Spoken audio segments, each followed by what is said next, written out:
Hello and welcome back to the UK edition, which is in part also the Europe edition.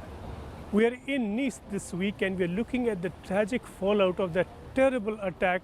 Just the number of flowers here bears some testimony to the extent of that killing. This attack will have consequences for safety and security all around Europe. Just a truck being used as a weapon. Let's look at some of the fallout of that attack. The terror attack in Nice has opened up a dangerous new front. That of using just a means of transport as a weapon.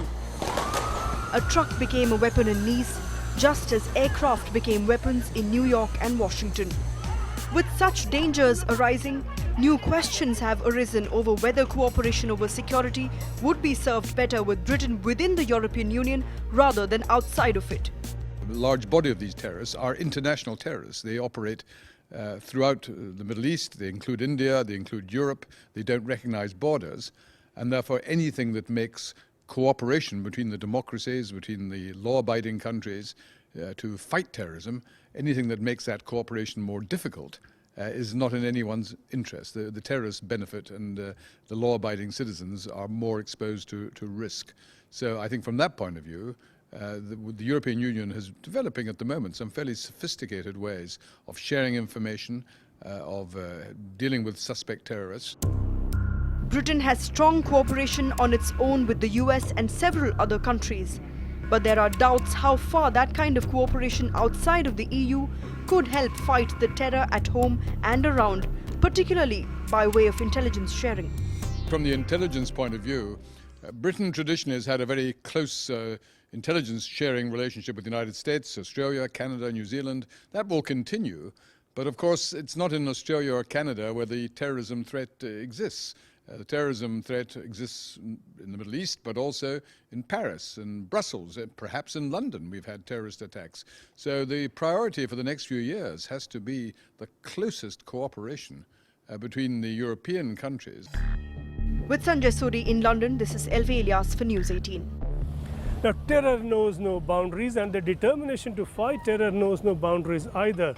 We've seen that determination common to Britain, France, India. We heard Prime Minister Modi pledge in Paris that he would work with the French to fight terror. We heard him speak similarly at Wembley Stadium in Britain. We also heard leaders from all these countries speak together of the need to work together, not just to fight terror, but to build a common economic future that will be good for everyone. Mr. Modi spoke at Wembley Stadium of James Bond, Brook Bond, and then the rupee bond, and we've seen a close cousin of the rupee bond, the Masala Bond, launched at the London Stock Exchange this week. The first rupee-denominated bonds were launched at the London Stock Exchange on Monday morning. The Masala Bonds, as they've been called, were issued by the HDFC and were oversubscribed. The landmark development was promised by Prime Minister Narendra Modi on his visit to the UK last year. It was welcomed by the Chancellor of the Exchequer, Philip Hammond, as a signal of faith in London as a financial centre. In all borrowings, whether it is debt or equity, the most important aspect is timing.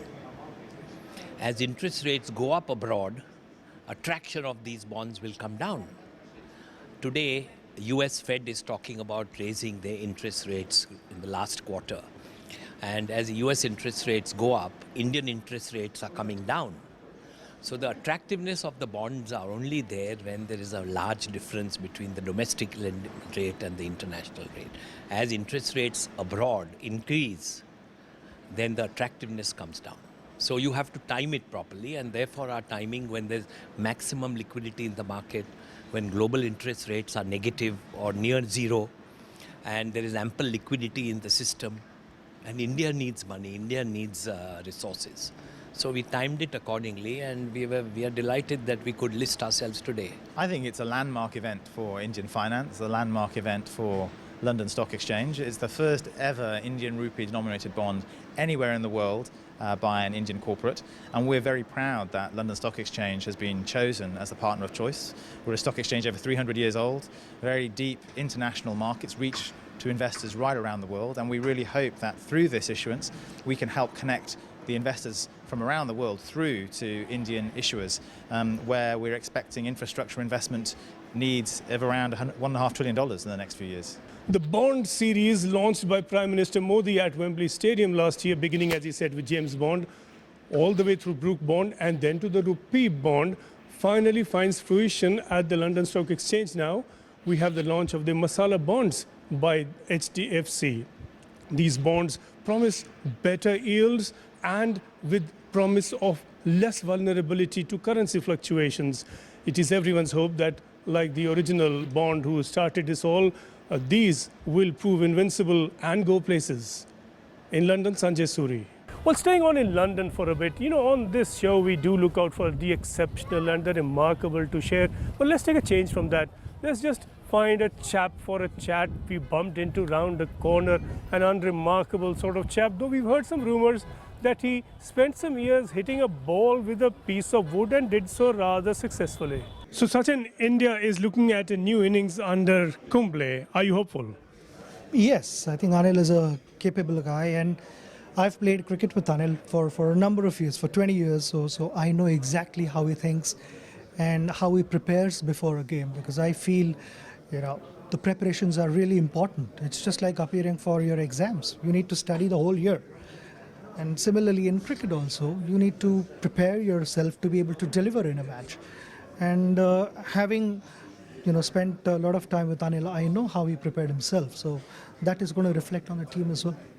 Now, he will of course be the coach, but you, without having a formal role, what level of communication do you have with the team and how do you play your role? Of course, they all look up to you, but beyond that.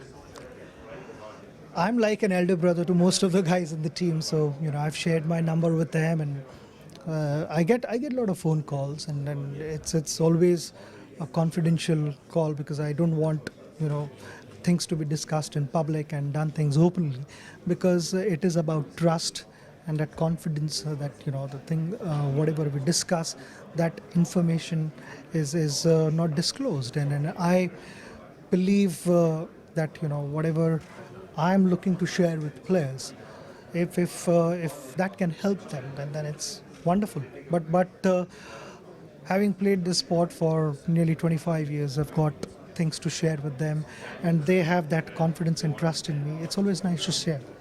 What is finally your new role in cricket? Well, my role, I don't require a designation for Not a formal designation, but let's say your mission, your interest. So whatever I've been doing for past 25 years continues to be my role. Earlier, yes, I was part of the team, and we shared the same dressing room. We would travel together, have dinners together. Sometimes we end up having dinners together with the same players. But I'm not traveling with the team, but with today's technology, I'm a few seconds away. Great talking to you, Sachin. Thank you. Thank you. So that was one Mr. Tendulkar, as some of us might have guessed. We take a quick break now and see you again in just a moment.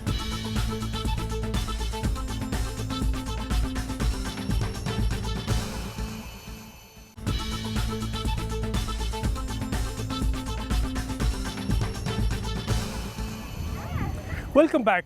Now we're here in France, and do you see that coming from India, France is so much easier to get to than is Britain, so much cheaper. The number of Indian visitors to France, the pace of those visits has doubled over recent years. The pace of arrivals in Britain from India has halved over recent years. Tim Hewish from the Commonwealth Research Foundation has now produced a paper calling for a change from this very unfortunate trend. So Tim, your report suggests that passages from India are getting fewer and fewer. Why is that? Is the English countryside less pretty? Is London less cool? I don't know if that's the case. I think it's more a strategic trend over time. When you looked at 2006 moving forward to 2013. By trend, we mean decline. No, we see a steady incline of numbers from about 40,000. But the problem is it's the overall share that they're getting of Indian tourists going to different places around the world. So you look at the United States, it's doubling. Same for Malaysia. Same for Canada. So the share has halved. Yeah, the share has halved. Yes. And the share to France has doubled. Yes, it doubled, yes, after there's been some new changes that France have put in their visa Why is regime. that? I think really they wanted to make France more attractive to developing economies. They're looking to get countries from say China, for example, or India, and it seems to be working in France. And I think the UK, obviously with the diaspora that it has of Indian nationals, has sort of rested on its laurels a bit. It knows that there is a quite high number of Indians coming into the UK, but it hasn't really done enough to be more attractive. And basically it's lost out in the last But couple your of report years. suggests it might have done quite the opposite. I mean, there's quite a move to attract the Chinese to Britain. There is indeed. The last couple of years, 2-3 years, the British government have, should we say, gone out their way to recruit Chinese tourists, both for sort of leisure and business purposes, and we have seen an uptake of that. And the report argues that we shouldn't ignore India in all of this, and it's quite right that the UK matches whatever it does with China with India. Well, you spoke of the Indian diaspora in Britain, and surely they attract a very steady number of visitors. But if then the share of visits from India is halving and has halved over the last decade or so, as you suggest, that would suggest that the pure tourist, to put it in a slightly uncertain phrase, is declining even more sharply. Well, if they kept the market share from 2006, we'd have about 800,000 Indian nationals coming to the UK for business or for pleasure. What's interesting in the Indian figures is it's about sort of a third each. So you get a third visiting family, a third visiting for sort of tourism purposes, and a third doing business, which isn't actually replicated with other countries. It's more for the tourism side of things. So it's quite encouraging that we get, like I said, we get the business element of it. It's not just Indians coming to see family members, for example. It's quite an interesting spread. So there's a way that the UK can encourage, say, more businessmen to come in, as well as that sort of diaspora links as well. What could Britain do to encourage more visitors who are just tourists? It's a really good question. I think it's really the government's plan of moving people away from London. A large number of Indian tourists just come in to, say, Heathrow, and then they stay in London. Some do go to Birmingham, some do go to Manchester, but the government's sort of policy is to get them to see the whole of the United Kingdom, whether that's in Northern Ireland or Scotland or Wales. So the government really needs to sort of do more to sort of to convince Indian nationals coming in that there is a place more than just London. But diaspora again. Do you find that the number of visitors they attract, relatives, friends, is also limited because getting a visa is difficult? It can be difficult, yes. The British government will say that the percentage is still quite high, but obviously in the news you'll hear sort of the negative stories. Yes, the government do need to streamline their visa processes, but I mean for this report it's specifically about the cost and the length that they can stay. In the United States, Indians can get a 10-year visa for $160, which works out now about the exchange rate of £120. And if you're an Indian national and you want to go to the US or Britain, I know what my choice would be, and that'd be to the United States. Or to Europe. Even that is relatively cheaper than coming to Britain. It is cheaper. It's not necessarily the best deal for Europe. It's single entry visas, whereas the UK offer multiple entry, and they're only for about 90 days. So the Europe offer is attractive for short stays, and I think that's a lot really why they're going to France and Germany. So the UK, I would argue, could do more with visa reform, and our recommendation for a 2-year £87 visa to match what they gave to China in January is what they should do. Do you see any signs that the new government, and you have to call it a new government, is a little worried by this trend? Well, it's interesting. It's too early to say. I think obviously Theresa May was the Home Secretary, and obviously now she's the Prime Minister. We've got a new Home Secretary in Amber Rudd. I mean, time will tell to see sort of how liberal she is looking at this issue. But we do live in sort of a post-Brexit world where Britain is trying to position itself as open for business and for tourism, and just being sort of an outward sort of liberal democracy. And this isn't Britain sort of closing itself up to the world. And one, I would say, quick way of doing that would be to say, to Indian nationals, here is a cheaper and easier visa for you to come and visit the UK, and please come. Well, talking Brexit, we did hear a lot through the campaign about increased, deals and trade ties and investments with Commonwealth countries. We didn't see a follow-up promising campaign again from the Leave side that yes, this is how Britain will in the future deal more with the Commonwealth. We see, on the other hand, some signs of racist attacks, racist attitudes, certainly. So that would suggest a resistance to the kind of Commonwealth presence, increased Commonwealth presence that you point to as certainly one way forward. Do you think that post-Brexit, Commonwealth, India, let's say, Indians, would be more welcomed? You make a really interesting point. I think looking at migration particularly, when the UK sort of had free movement with European partners, it was often people coming in from non-European countries were saying that it was very difficult.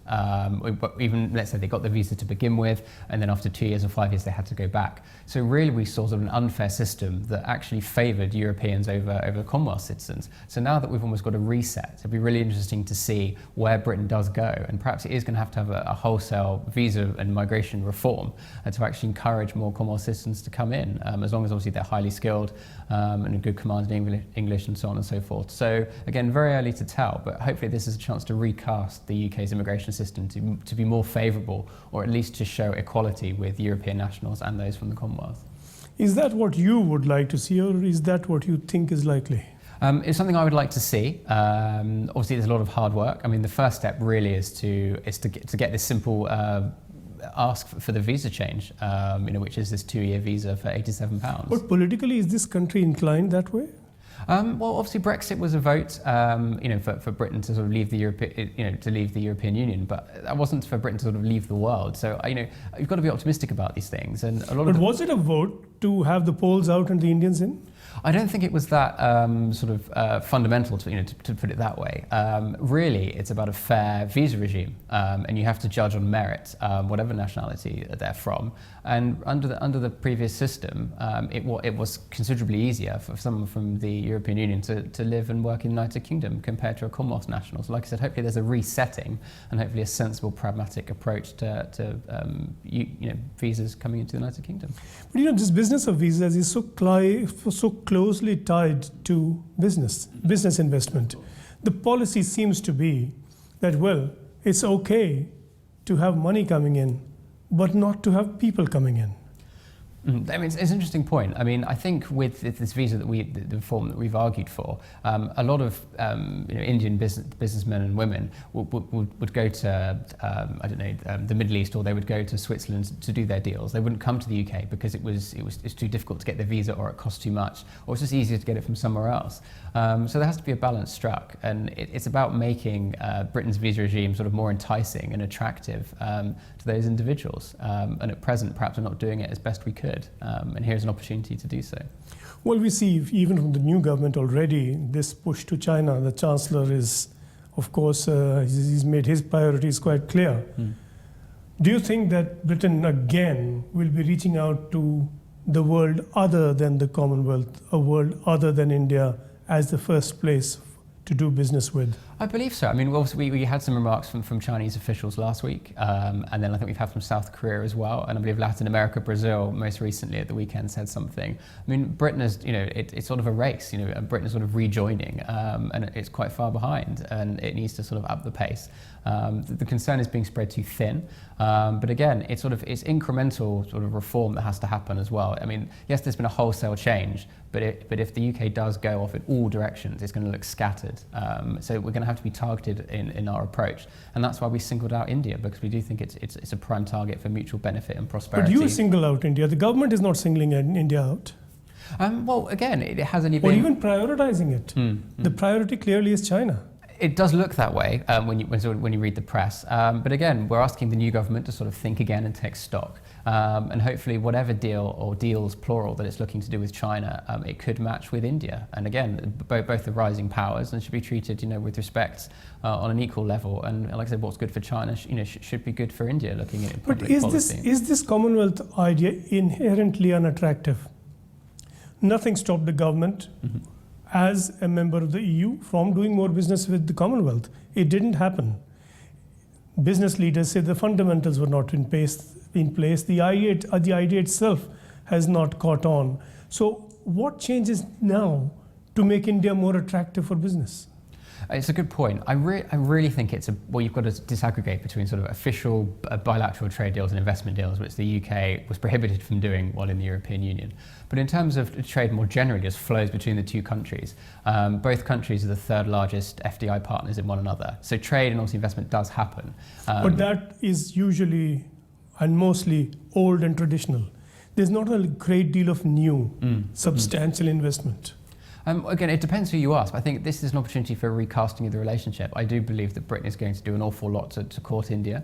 But again, we've got, the ministers are now in place, Secretary of States are now in place, and hopefully we've got some good people in the British government that can go and do that. I mean, David Cameron obviously went to India, I think twice or three times during his premiership, and obviously Prime Minister Modi came across in November last year, and certain deals were struck. But again, I'd be the first one to say that more definitely needs to be done, and we should go out there and just get on with it. And do you believe it will be done? Hopefully so. I mean, again, everyone starts with good sort of aspirations, and it's sort of fulfilling those and taking the country with you. But I think Britain is prime, with the historical connection we have with India and the diaspora we have in contemporary format. I see no reason why it can't work. It's about political will, and whether both governments can sort of sit down. Well, around the table diaspora has been in place for a long time now. It hasn't worked hugely. Do you think in this new political climate it will? Again, hopefully so. We've got to go in with sort of good intentions. It's really what India can offer the UK and what the UK can offer India. And now, with Britain being able to do these bilateral trade deals and investment deals, I think Britain does have a lot more to offer. And if it could change the visa regime while it's at it, then I'm sure that will encourage a lot of Indians to come to the UK and do business. Thanks, Tim. We do hope your government listens to you and reads that report and acts on it. Thank you very much for talking to us. Thank you. That's it for now. Thank you for joining us. See you again very soon from Britain and beyond. We'll have a lot more to share with you in days and weeks ahead. Stay with us on News 18.